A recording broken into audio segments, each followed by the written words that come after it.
اعوذ باللہ من الشیطان الرجیم بسم اللہ الرحمن الرحیم۔ لیگ آف نیشنز کے قیام اور زوال کی مختصر تاریخ، جس میں اقوام متحدہ کے لیے آج بھی ایک سبق ہے۔ از ابواب سعد حیات، روزنامہ الفضل انٹرنیشنل، بدھ 29 نومبر 2023۔ آج اقوام متحدہ انصاف سے کام نہیں لے رہے۔ غریب اور امیر کے لیے ان کے دوہرے معیار ہیں، یعنی مغربی ممالک اور افریقی اور ایشیائی ممالک کے لیے، اور یہی وجہ ہے کہ ہم آج دنیا میں بد امنی دیکھ رہے ہیں۔ بس انصاف کے بغیر قیام امن ناممکن ہے۔ امیر المومنین حضرت مرزا مسرور احمد خلیفۃ المسیح الخامس ایدہ اللہ تعالی بنصر العزیز نے اپنے خطبہ جمعہ فرمودہ 17 نومبر 2023 کے اختتام پر فلسطین کے مظلوم مسلمانوں کے لیے دعاؤں کی تحریک فرماتے ہوئے یہ بھی انذار فرمایا۔ آج کل مسلمان حکومتیں بھی آواز اٹھاتی ہیں تو بڑی کمزور آواز ہے۔ بعض آوازیں اٹھی ہیں، اس سے زیادہ زوردار آواز تو بعض غیر مسلم لوگوں اور سیاستدانوں اور حکومتوں نے اٹھائی ہیں۔ UN کے سیکرٹری جنرل بھی اچھا بولتے ہیں۔ آج کل تو وہ زیادہ اچھا بول رہے ہیں، لیکن لگتا ہے ان کی آواز کی کوئی اہمیت نہیں ہے۔ لگتا ہے کہ اگر یہ جنگ مزید پھیل گئی اور عالمی جنگ کی صورت اختیار کر گئی تو اس کے خاتمے کے بعد UN کا بھی خاتمہ ہو جائے گا۔ اللہ تعالیٰ دنیا کو عقل دے۔ لگتا ہے کہ اب دنیا اپنی تباہی کو قریب تر لے کے آ رہی ہے۔ اقوام متحدہ کے لیے اس قدر واضح انذار کو دیکھتے ہوئے اگر ہم پیچھے نظر دوڑائیں تو پتہ چلتا ہے کہ جنگ عظیم اول جولائی 1914 سے نومبر 1918 تک جاری رہی، جس میں قریباً 2 کروڑ انسان ہلاک ہوئے اور اس سے کہیں زیادہ زخمی اور عمر بھر کے لیے معذور ہوئے۔ اس خونریز جنگ کے خاتمے کے ساتھ ہی براعظم یورپ کے بعض ممالک، خصوصاً انگلستان، فرانس، جرمنی وغیرہ میں بعض چھوٹی بڑی ایسی انجمنیں بننے لگیں جن کا نعرہ تھا کہ اب دوبارہ ایسی خونریز جنگ نہیں ہونی چاہیے اور سب لوگوں کے لیے امن سے رہنے کا حق محفوظ رہے۔ ایسی آوازیں مضبوط ہوتی چلی گئیں اور بالآخر جنوری 1920 میں پیرس میں لیگ آف نیشنز کا قیام عمل میں آیا۔ ابتدا میں اس ادارے میں 28 اتحادی ممالک اور 14 غیر جانبدار ممالک شامل ہوئے۔ بعد میں یہ تعداد 60 تک پہنچ گئی۔ لیگ آف نیشن کے قیام کے ساتھ ہی اس کے چند اداروں کا قیام بھی عمل میں آیا، جن سے تنظیم کو اپنے فرائض کی بجا آوری میں سہولت ہوئی۔ ان شعبہ جات میں اسمبلی، کونسل، سیکریٹریٹ، بین الاقوامی دفتر محنت اور بین الاقوامی عدالت انصاف کا قیام شامل تھا۔ لیگ آف نیشنز 20 اپریل 1946 تک قائم رہی اور اس کے بعد اس لیگ کے مذکورہ بالا ادارے UNO یعنی اقوام متحدہ کے قیام کے بعد اس میں ضم ہوتے چلے گئے۔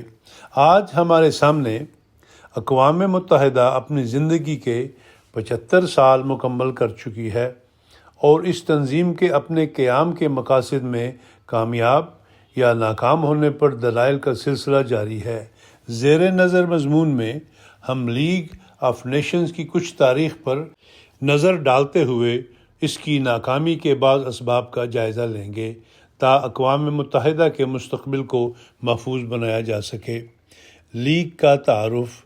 ابتدائی منشور کے مطابق لیگ آف نیشنز میں ہر وہ خود مختار ملک اور مقبوضہ علاقہ شامل ہو سکتا تھا جو بین الاقوامی ذمہ داریاں قبول کرنے اور فوجی امور و معاملات میں لیگ آف نیشنز کے فیصلوں کی پابندی کرنے کی اہلیت رکھتا ہو۔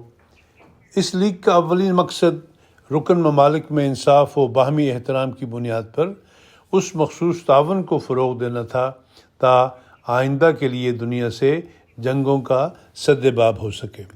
اس تنظیم کا صدر مقام جنیوا تھا۔ اس کی 2 سرکاری زبانیں تھیں، انگریزی اور فرانسیسی۔ منشور کے مطابق ہر ملک حلف لیتا تھا کہ کسی دوسرے ملک سے تنازع کی صورت میں پرامن ذرائع سے مفاہمت کرنے کی کوشش کرے گا، اور مصالحت و مفاہمت کے تمام امکانات ختم ہونے پر ایک مخصوص مدت کے وقفے کے بعد جنگ کا راستہ اختیار کر سکے گا۔ ساتھ ہی خلاف ورزی کی صورت میں تنظیم کے دوسرے تمام ممالک جارحِ ملک سے اقتصادی و مالی روابط قطع کر لینے کے پابند ہوں گے۔ یاد رہے کہ جارحے کے خلاف اجتماعی فوجی قوت کے عدم استعمال کی شک نے روز اول سے ہی لیگ کی ناکامی کا بیج بو دیا۔ لیگ کی بعض کامیابیاں: آغاز میں اس تنظیم کو مختلف ممالک میں مفاہمت کروانے میں کامیابی حاصل ہوئی۔ مثلاً جب 1921 میں پہلی بلقان جنگ کے شاخسانے کے طور پر یورپ کے ملک یوگوسلاویہ نے ہمسایہ ملک البانیہ پر حملہ کیا تو لیگ نے بیچ بچاؤ کروایا۔ اس وقت کے اخبارات نے شاید سرخی جمائی تھی کہ یہ جنگ بندی لیگ آف نیشنز کی طاقت اور ساکھ کا امتحان ہوگی، وغیرہ وغیرہ۔ اسی طرح جب 1925 میں بلغاریہ نے یونان پر حملہ کیا تو تنظیم ہی کی وجہ سے وقتی طور پر امن ہو گیا۔ یہ جنگ ایک قدرے عجیب سے نام کے ساتھ تاریخ کی کتب میں محفوظ ہے، war of the stray dog. مزید جائزہ لیں تو جب سویڈن اور فن لینڈ کے درمیان جزیرہ ہالینڈ کے بارے میں تلخی بڑھی تو لیگ ہی کام آئی۔ اسی طرح ترکی اور عراق کے مابین سرحدی تنازع پیدا ہوا تو تنظیم کی کوششوں سے ہی مفاہمت ہوئی، لیکن لیگ کی یہ ساکھ تادیر قائم نہ رہ سکی۔ لیگ کے رکن ممالک اور زوال کا آغاز: جیسے جیسے وقت گزرتا چلا گیا، مختلف ممالک لیگ آف نیشنز میں آ کر شامل ہوتے گئے اور کچھ نے اس سے راہیں جدا کر لیں، جیسا کہ آغاز میں افغانستان اور روس نے بھی اس لیگ میں شمولیت اختیار کی، لیکن 1935 میں جرمنی اور جاپان نے اس لیگ کی رکنیت ترک کر دی، اور اس کے بعد 1937 میں اٹلی نے بھی لیگ آف نیشنز کو خیر باد کہہ دیا۔ الغرض جب طاقتوں کی مفاد پرستی بروئے کار آئی تو تنظیم کے مقاصد کو شکست ہونے لگی۔ نیز اس تنظیم کو فیصلوں کے نفاذ کا کوئی اختیار حاصل نہ تھا، لہٰذا یہی خامی اس کی تباہی کا باعث بننے لگی۔ مثلاً آن لائن انسائکلوپیڈیا کے مطابق لیگ آف نیشنز ایک مقامی علاقہ پر قبضے کے تنازع پر پولینڈ اور لتھوانیا میں تصفیہ نہ کروا سکی۔ اسی طرح اٹلی اور یونان کے تنازع کا بھی کوئی حل نہ نکل سکا۔ نتیجہ یہ ہوا کہ وہ بلند آہنگ مقاصد جن کے حصول کے لیے یہ تنظیم قائم ہوئی تھی ادھورے رہتے ہوئے نظر آنے لگے۔ 1935 میں اسلحہ پر پابندی عائد کرنے کے متعلق کانفرنس کی ناکامی اور اسی سال حبشہ پر اٹلی کا حملہ دراصل تنظیم کی بے اثری کا نتیجہ تھا۔ جنوبی امریکہ کے ممالک پیراگوئے اور بولیویا کے درمیان ایک باہمی مسئلہ پر جب جنگ چھڑی تو تب بھی تنظیم دونوں ممالک کے درمیان صلح صفائی نہ کروا سکی۔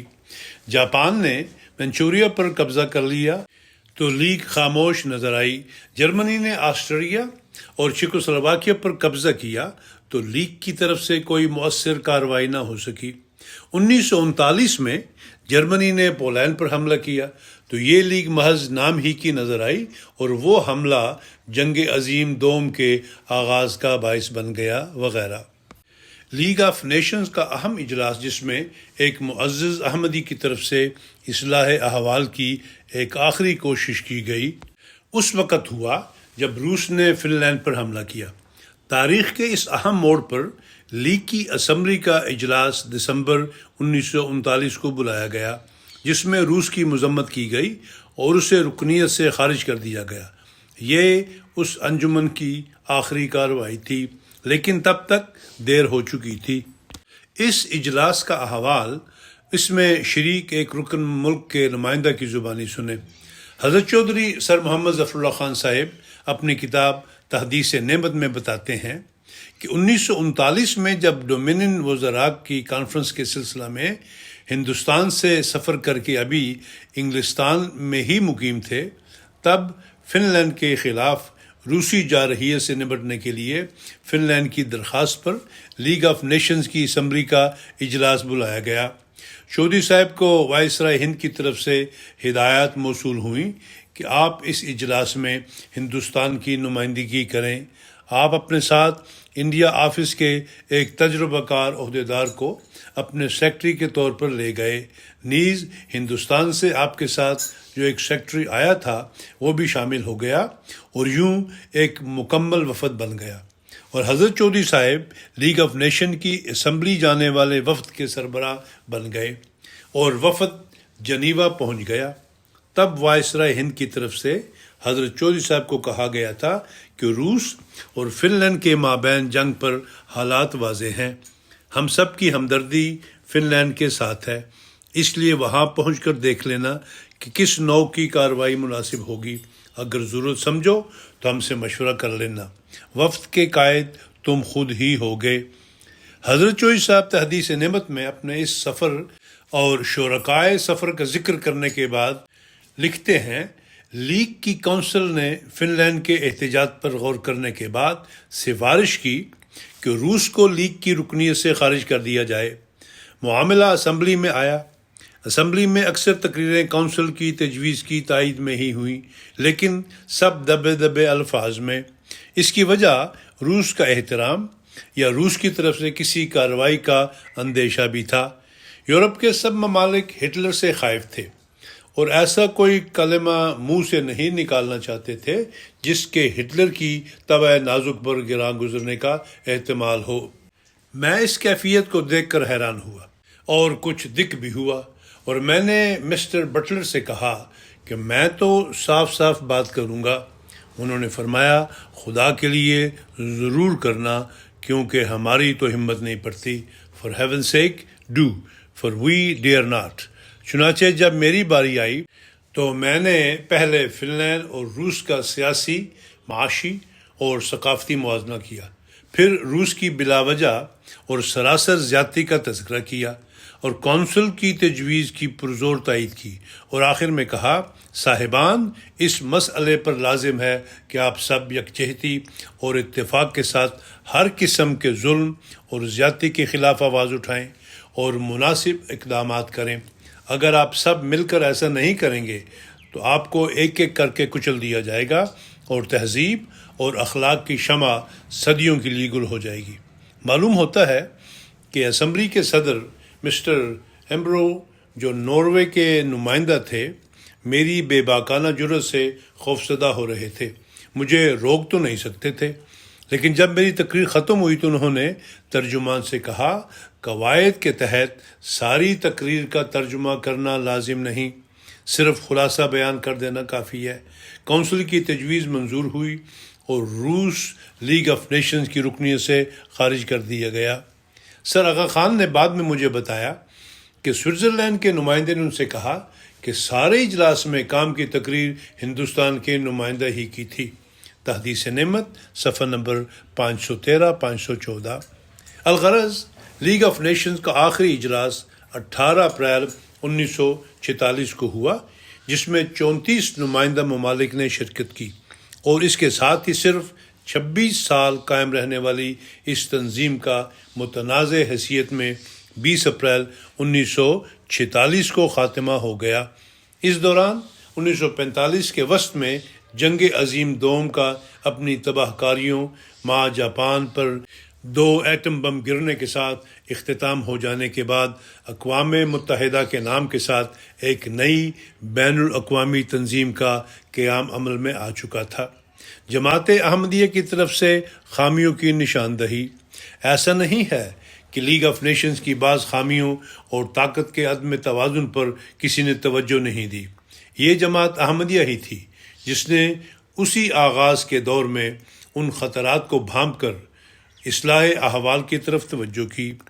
بطور مثال بتاتے ہیں کہ جب 1924 میں جماعت احمدیہ کے دوسرے امام حضرت خلیفۃ المسیح ثانی حضرت مسلم موعود رضی اللہ عنہ اپنے تاریخی سفر یورپ پر نکلے تو سلطنت برطانیہ کے رکن ممالک کی عظیم الشان کانفرنس میں جو آپ نے مارکا آرا خطاب فرمایا، اس میں بھی لیگ آف نیشنز کے حوالہ سے دنیا بھر کے قابل ذکر افراد کے سامنے نقطۂ خیال رکھا اور لیگ آف نیشنز کے سامنے درست اسلامی تعلیم کھول کر رکھی۔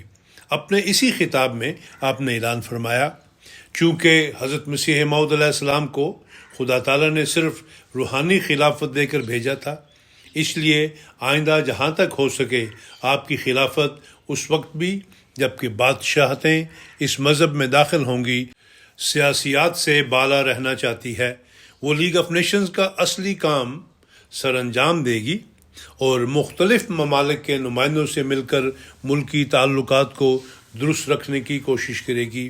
احمدیت یعنی حقیقی اسلام، انوار العلوم، جلد نمبر 8، صفحہ نمبر 295۔ اس طرح اسی دورہ کے دوران 11 ستمبر کو قیام امن کے مسئلہ پر لیگ آف نیشنز کے شعبہ مذہب و اخلاق کے سیکرٹری مسٹر ایلسن اور مسٹر رین سے تفصیلی گفتگو فرمائی اور حکیمانہ انداز میں بتایا کہ جب تک اسلامی اصول پر لیگ آف نیشنز کی بنیاد قائم نہیں ہوگی یہ اپنے مقاصد میں ہرگز کامیاب نہیں ہو سکتی۔ تاریخ احمدیت جلد 4، صفحہ نمبر 540۔ اس ملاقات کا حوال حضرت شیخ یعقوب علی عرفانی صاحب نے اپنی رپورٹ میں یوں درج کیا: 5 بجے کے بعد league of nation religion and ethics branch کے سیکرٹری مسٹر ایلسن اور مسٹر رین ملاقات کے لیے آئے اور آپ نے ان کے سوالات کا جواب دیا۔ میں شہزادہ امن کا خلیفہ ہوں۔ مسٹر ایلسن نے مزاح پرسی کے بعد سوال کیا کہ ہز ہولینس ہماری کس طرح مدد کر سکتے ہیں؟ فرمایا، مجھے ہر ایک ایسی تحریک سے جو دنیا میں بحالی امن کے واسطے کی جائے ہمدردی ہے، کیونکہ سلسلہ احمدیہ کے بانی کا ایک نام خدا نے شہزادہ امن بھی رکھا ہے۔ جس مقصد کے لیے اللہ تعالیٰ نے ان کو مبعوث کیا ہے، میرا فرض ہے اس مقصد کی تکمیل کے لیے میں کوشش کروں، کیونکہ میں اس شہزادہ امن کا خلیفہ ہوں۔ قرآن کریم کی بعض تعلیمات دور آخر کے نبی کے زمانہ میں پوری ہونے والی ہیں اور ان کی عملی اشاعت اس عہد سے وابستہ ہے۔ ان میں سے ایک اشاعت امن بھی ہے۔ مذہب کی اشاعت تلوار سے ممنوع ہے۔ ہمارے سلسلہ کی تعلیم سے دنیا کو امن کی اشاعت میں بہت مدد ملی ہے اور فائدہ ہوا ہے۔ چنانچہ ہندوستان کی سرحد پر قیام امن کے متعلق خود برطانوی عمال حکومت نے اقرار کیا کہ سلسلہ احمدیہ کی تعلیم سے بہت کچھ فائدہ ہوا۔ ہم مذہب کی اشاعت کے لیے تلوار اور جنگ کے قائل نہیں، اور مذہب کی اشاعت کے لیے تلوار کا جہاد جسے مسلمان غلطی سے اپنا آخری آلہ سمجھتے ہیں ہمارے سلسلہ میں ممنوع ہے۔ یہ اسلام کی تعلیم ہے۔ اس کا اجراء اور اشاعت ہمارے سلسلہ کے بانی کے ذریعے ہوئی ہے، اور یہی وجہ ہے کہ ہمیں ہندوستان اور مسلمانوں کے دوسرے ممالک میں اس تعلیم کی اشاعت و اظہار کی وجہ سے اذیت پہنچتی ہے۔ چنانچہ افغانستان کی رعایا اور افغانستان کی حکومت نے ہمارے آدمیوں کو شہید کر دیا ہے۔ ابھی حال ہی میں 31 اگست 1924 کو ہمارے ایک مبلغ کو سنسار کر کے شہید کیا ہے، مگر باوجود ان تمام تکالیف اور اذیتوں کے میں اپنا فرض سمجھتا ہوں کہ بانی سلسلہ نے جو عالمگیر امن کی بنیاد رکھی ہے اسے مکمل کروں، اور اس مقصد کے لیے میں ہر ممکن مدد دینے کے لیے تیار ہوں اور ہر قربانی کے لیے آمادہ۔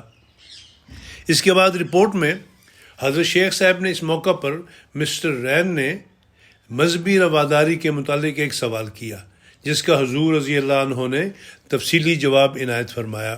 مزید رپورٹ کرتے ہوئے لکھا، قیام امن میں امداد۔ مسٹر ایلسن نے سوال کیا کہ ہم ہندوستان میں ایک شاخ قائم کرنا چاہتے ہیں، کیا آپ ہمیں مدد دیں گے؟ مسز بیسن نے بھی مدد کا وعدہ کیا ہے۔ فرمایا، مسز بیسن پالیٹکس میں دخل دیتی ہیں، اس لیے ان کی امداد لیگ آف نیشنز کے لیے زیادہ مفید نہیں ہوگی۔ ہم ہر قسم کی مدد دینے کے لیے تیار ہیں، اور ہم اس پاک مقصد کے لیے ایسے لوگوں کے ساتھ بھی کوآپریٹ کریں گے جو ہمارے مخالف ہیں۔ البتہ یہ شرط ہوگی کہ ہم کسی مذہبی اصول کی بنا پر شمولیت سے مجبور نہ ہو جائیں۔ میں یہ بھی کہہ دینا چاہتا ہوں کہ لیگ ابھی تک ایک کامل اوزار امن کے لیے نہیں ہے، کیونکہ دو صورتوں سے امن قائم ہو سکتا ہے۔ اول، دلوں میں تبدیلی ہو۔ اگر دلوں میں تبدیلی پیدا ہو جائے تو پھر لیگ کی ضرورت نہیں۔ دوم، طاقت سے، اور اس طاقت سے میرا یہ مطلب نہیں کہ لیگ ایک فوج رکھے، اس صورت میں لیگ خود ایک فریق بن جائے گی، بلکہ میرا مطلب یہ ہے کہ جو قوم نقض امن کرے، باقی تمام اقوام اس کے خلاف اخلاقی طاقت کا استعمال کریں، اور جب وہ مغلوب ہو جائے تو صلح کے وقت صرف اسی امر کو جو باعث تنازع تھا منوا دیا جاوے، دوسری باتوں کو مغلوب سمجھ کر پیش نہ کیا جائے، جیسا کہ عہد نامہ ورسیلز میں کیا گیا۔ مسٹر ایلسن نے دریافت کیا کہ جناب کو اپنی کوششوں سے ہم کس طرح واقف رکھیں۔ فرمایا، ہمارے مقامی قائم مقام کے ذریعے جو لندن میں مولوی عبدالرحیم درد ایم اے ہوں گے۔ الفضل، قادیان، 14 اکتوبر 1924، صفحہ نمبر 3 اور 4۔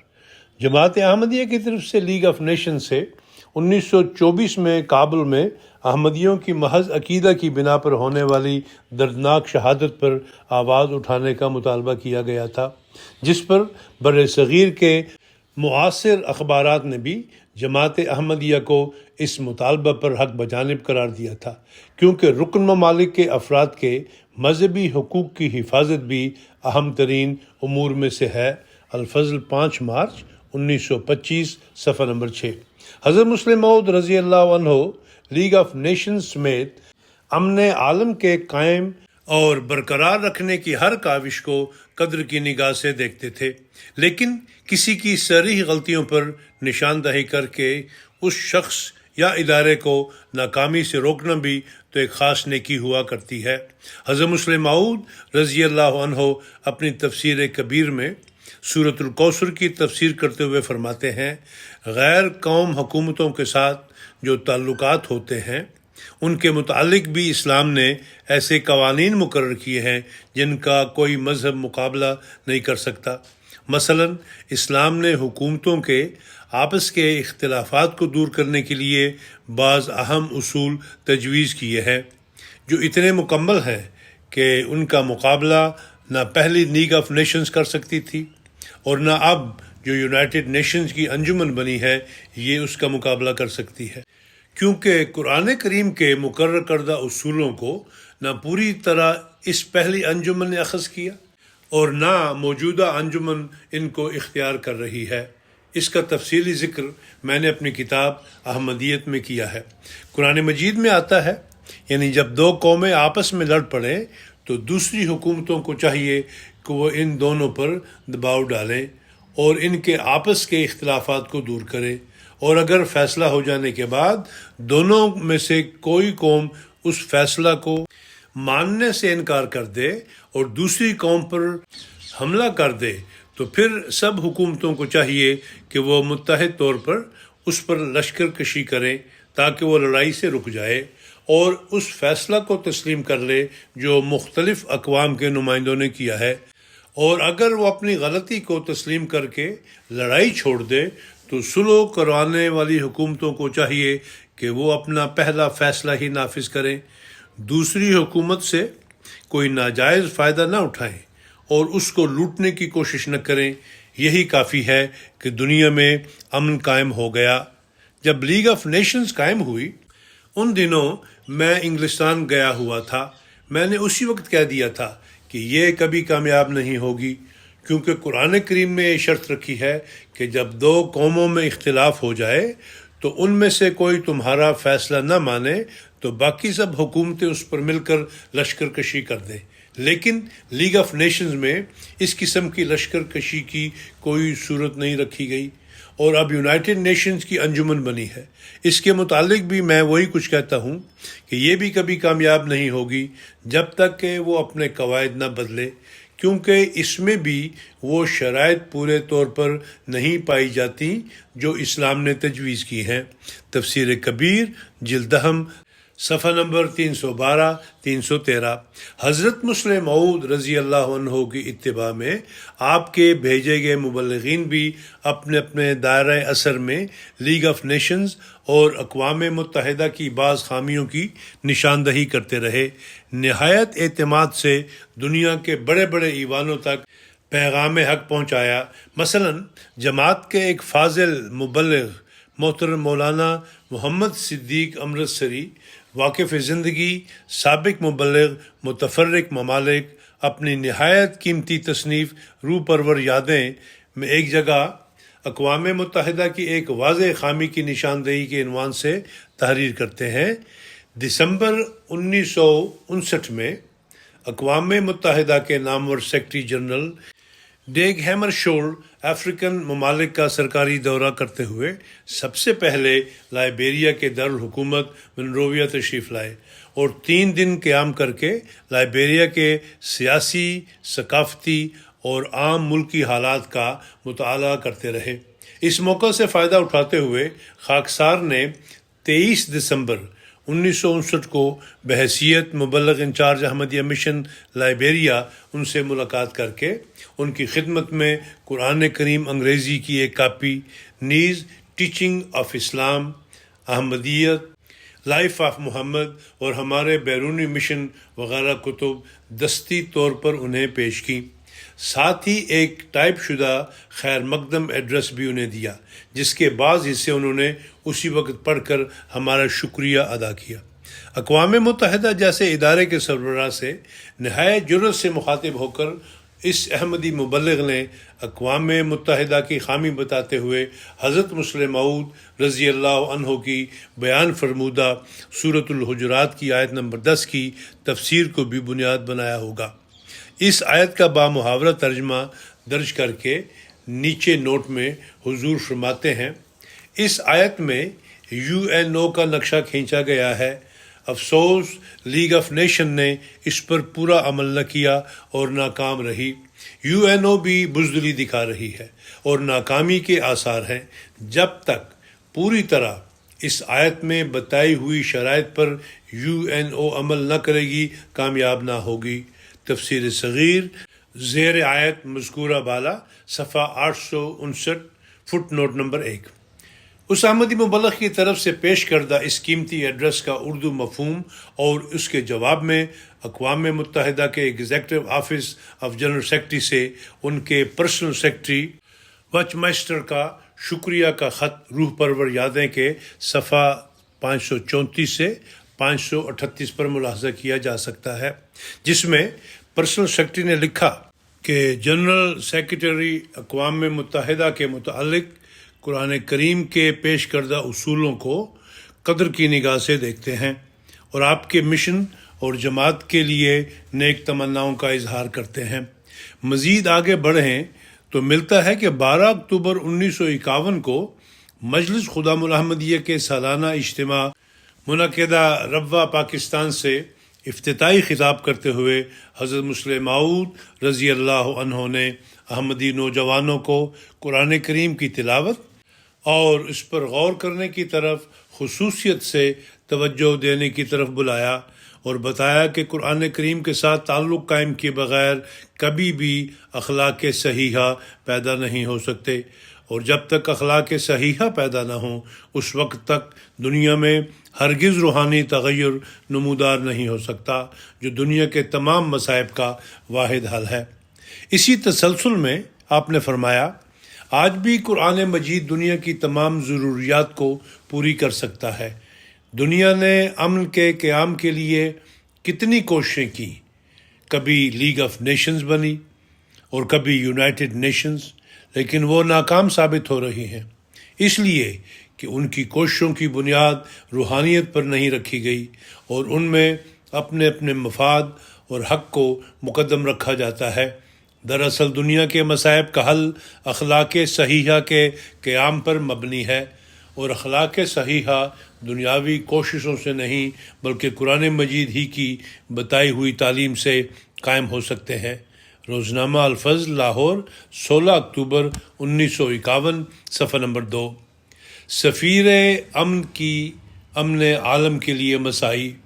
الغرض لیگ آف نیشنز کے بعد اقوام متحدہ نے بھی اسی ڈھلوان کا سفر جاری رکھا جس کا اگلا مرحلہ ہر کس و ناکس کو معلوم ہی ہے، لیکن یہ نہیں کہ جماعت احمدیہ کی طرف سے اقوام متحدہ کو خواب غفلت سے بیدار کرنے اور درست راہ کی طرف رہنمائی کرنے کا سلسلہ رک گیا۔ ہرگز ایسا نہیں ہے۔ بطور مثال بتاتے ہیں کہ مورخہ 22 مئی 2021 کو امام جماعت احمدیہ حضرت خلیفۃ المسیح الخامس ایدہ اللہ تعالی بنصر العزیز کے ساتھ پہلی مرتبہ گیمبیا کے 15 صحافیوں کی پریس کانفرنس منعقد ہوئی۔ حضرت خلیفۃ المسیح الخامس ایدہ اللہ تعالی بنصر العزیز نے اس کانفرنس کی صدارت اپنے دفتر اسلام آباد ٹلفورڈ سے فرمائی، جبکہ میڈیا ممبران نے online MTA studio Gambia Banjul سے شرکت کی۔ 55 منٹ جاری رہنے والی اس میٹنگ میں صحافیوں کو حضور انور ایدہ اللہ تعالی بنصر العزیز سے سوالات پوچھنے کا موقع ملا، جن میں مشرق وسطی میں برپا ہونے والے حالیہ مظالم اور تشدد کے واقعات، مسلمان ممالک میں اتحاد کی کمی اور عالمی امن کے قیام کے متعلق سوالات شامل تھے۔ اس ملاقات کے دوران عالمی امور پر بات کرتے ہوئے حضور انور نے فرمایا، جہاں تک عالمگیر معاملات کا تعلق ہے، جب تک انصاف نہ ہوگا امن قائم نہیں ہو سکتا۔ اگر آپ کے دوہرے معیار ہوں گے، جیسے کہ ہم آج کی دنیا میں دیکھتے ہیں، جن کا مظاہرہ بڑی طاقتوں سے ہوتا ہے، تو پھر وہ دنیا میں امن کو قائم نہیں کر سکتے۔ لیگ آف نیشنز کے قیام کے بعد بھی ایسا ہی ہوا تھا۔ لیگ آف نیشنز کا قیام اس غرض سے کیا گیا تھا کہ ہر ملک کو مساوی حقوق اور انصاف مل سکے، مگر وہ ناکام ہو گئی اور اس کا خمیازہ دوسری جنگ عظیم کی صورت میں بھگتنا پڑا۔ آج کے دور میں اقوام متحدہ کی کارکردگی کا موازنہ لیگ آف نیشنز کی ناکامی سے کرتے ہوئے حضور انور نے فرمایا، یہی حالات آج اقوام متحدہ کے بھی ہیں۔ وہ انصاف سے کام نہیں لے رہے۔ غریب اور امیر کے لیے ان کے دوہرے معیار ہیں، یعنی مغربی ممالک اور افریقی اور ایشیائی ممالک کے لیے، اور یہی وجہ ہے کہ ہم آج دنیا میں بد امنی دیکھ رہے ہیں۔ پس انصاف کے بغیر قیام امن ناممکن ہے۔ یہی وجہ ہے کہ قرآن کریم نے اور حضرت محمد مصطفیٰ صلی اللہ علیہ وسلم نے فرمایا ہے کہ تمہیں مقامی سطح پر بھی، گھروں میں بھی اور بین الاقوامی سطح پر بھی انصاف کو قائم کرنا ہوگا، تب ہی معاشرے میں امن قائم ہو سکتے ہیں۔ الفضل انٹرنیشنل 15 جون 2021۔ اسی رہنمائی اور فکر مندی کی تازہ ترین مثال وہ خطبہ جمعہ ہے جس میں جماعت احمدیہ کے 5ویں امام حضرت خلیفۃ المسیح الخامس ایدہ اللہ تعالی نے حماس اور اسرائیلی حکومت کی باہمی جنگ میں مظلوم فلسطینیوں کے لیے دعا کی مکرر تحریک کرتے ہوئے فرمایا، یہ لوگ جس کی لاٹھی اس کی بھینس پر عمل کرتے ہیں، جن کے ہاتھ میں دنیا کی معیشت ہے، ان کے آگے ہی انہوں نے جھکنا ہے۔ اگر جائزہ لیا جائے تو لگتا ہے کہ بڑی طاقتیں جنگ بھڑکانے پر تلی ہوئی ہیں، بجائے اس کو ٹھنڈا کرنے کے۔ یہ لوگ جنگ ختم کرنا نہیں چاہتے۔ پہلی جنگ عظیم کے بعد جنگوں کے خاتمے کے لیے بڑی طاقتوں نے لیگ آف نیشن بنائی، لیکن انصاف کے تقاضے پورے نہ کرنے اور اپنی برتری قائم رکھنے کی وجہ سے یہ ناکام ہو گئی اور دوسری جنگ عظیم ہوئی، اور کہتے ہیں 7 کروڑ سے زیادہ جانیں ضائع ہوئیں۔ اب یہی حال UN کا ہو رہا ہے۔ بنائی تو اس لیے گئی تھی کہ دنیا میں انصاف قائم کیا جائے گا اور مظلوم کا ساتھ دیا جائے گا، جنگوں کے خاتمے کی کوشش کی جائے گی، لیکن ان باتوں کا دور دور تک پتہ نہیں۔ اپنے مفادات کو ہی ہر کوئی دیکھ رہا ہے۔ اب جو اس بے انصافی کی وجہ سے جنگ ہوگی، اس کے نقصان کا تصور ہی عام آدمی نہیں کر سکتا، اور یہ سب بڑی طاقتوں کو پتہ ہے کہ کتنا شدید نقصان ہوگا، لیکن پھر بھی انصاف قائم کرنے پر کوئی توجہ نہیں ہے اور توجہ دینے پر کوئی تیار بھی نہیں ہے۔ خطبہ جمعہ فرمودہ 13 اکتوبر 2023۔ اقوام متحدہ کو تشکیل دیتے ہوئے اس کے چارٹر میں اس کا جو بنیادی مقصد بیان کیا گیا تھا وہ تھا آنے والی نسل کو جنگ کی لعنت سے محفوظ رکھنا، مگر اقوام متحدہ کے قیام سے لے کر اب تک گزشتہ پون صدی میں 250 سے زیادہ جنگیں ہو چکی ہیں، جن میں سے 2 بڑے محاذ اس وقت بھی اپنی حدت سے ساری دنیا کو متاثر کر رہے ہیں، اور ان شعلوں کے بے قابو ہونے کے خدشات کا اظہار ہر طرف سے ہونے لگا ہے۔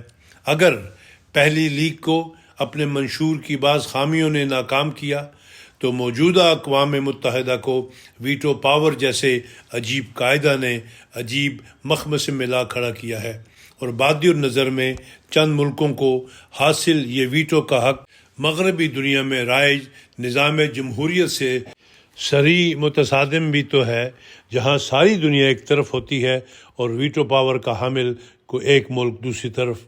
بس خدا کے مقرر کردہ خلیفہ وقت کے مذکورہ بالا اس قدر واضح پیغام اور انذار کے بعد آخر پر ہم کہتے ہیں کہ اقوام متحدہ کے دوسرے سیکرٹری جنرل ڈیگ ہیمرسکولڈ نے ایک موقع پر کہا تھا کہ اقوام متحدہ انسانیت کو جنت میں لے جانے کے لیے نہیں بلکہ انسانیت کو جہنم سے بچانے کے لیے قائم کی گئی ہے، اور آج صورتحال یوں ہے کہ اقوام متحدہ کے تمام رکن ممالک کی عین ناک کے نیچے لاکھوں معصوموں کی زندگی کو جہنم بنا دیا گیا ہے۔ یاد رہے کہ اللہ تعالیٰ قرآن کریم میں فرماتا ہے انہ من قاتل نفسا بغیر نفس او فساد فی الارض فکأنما قتل الناس جمیعا، سورۃ المائدہ آیت 33۔ جس نے بھی کسی ایسے نفس کو قتل کیا جس نے کسی دوسرے کی جان نہ لی ہو یا زمین میں فساد نہ پھیلایا ہو تو گویا اس نے تمام انسانوں کو قتل کر دیا۔ ترجمہ حضرت خلیفۃ المسیح الرابع۔ خدا کا کلام بہت ہی لطیف اور غیر معمولی ہے۔ اس آیت کی روشنی میں وہ تمام حرمہ نصیب جو غزہ میں یا روئے زمین پر کسی بھی ظالم کے ہاتھوں ناحق خون میں نہلائے گئے، ان کے لیے تو آج کی ساری انسانی برادری ہی اپنی طاقت حیثیت میں مردہ کے برابر ٹھہر گئی، اور جنگ کا ایندھن بننے والے ہر بچے بوڑھے کے تصور میں جو بھی تصویر کائنات تھی، اس مظلوم کی آنکھیں موندنے اور مٹی اوڑھنے کے ساتھ ہی وہ تمام نقشہ روزگار مٹ گیا۔ اس آیت پر مزید غور کریں تو ہم دیکھتے ہیں کہ آج دنیا کے مشرق و مغرب کے باسی اپنی نادانی میں سمجھ رہے ہیں کہ بربادی اور جنگ کی چکی میں تو بس فلسطین اور یوکرائن والے ہی پس رہے ہیں، اور دنیا کے دوسرے ممالک میں تو سب لوگ آرام و راحت سے اپنی بیوی بچوں کے ساتھ زندگی کے سب لطف اٹھا رہے ہیں۔ ایسے تمام افکار اور ان کے حامل لوگ سخت غلطی پر ہیں، کیونکہ آج دنیا کی دوسری تمام اقوام اور امصار صرف اس وجہ سے امن میں ہیں کہ دست قاتل ابھی وہاں تک پہنچا ہی نہیں، ورنہ جس نے ایک غزہ کو خون میں نہلا دیا، اس کو اگر ضرورت پڑی تو وہ کسی دوسرے شہر و قریہ کو ملیا میٹ کرنے سے کہاں باز رہنے والا ہوگا، کیونکہ انسانی جان کی حرمت یکساں ہے، اور آج کی دنیا میں ظالم کا ہاتھ روکنے والا کوئی بچا ہی نہیں سوائے خدا کے، اور اسی خدا کے سامنے دنیا بھر کے احمدی مرد و زن اپنے محبوب آقا و مطاع ایدہ اللہ تعالی بے نسل عزیز کی آواز پر سر بسجود ہیں۔ وہ ضرور اپنے پیارے کی فریادوں کو سنے گا اور ظالم کا ہاتھ کاٹے گا انشاءاللہ۔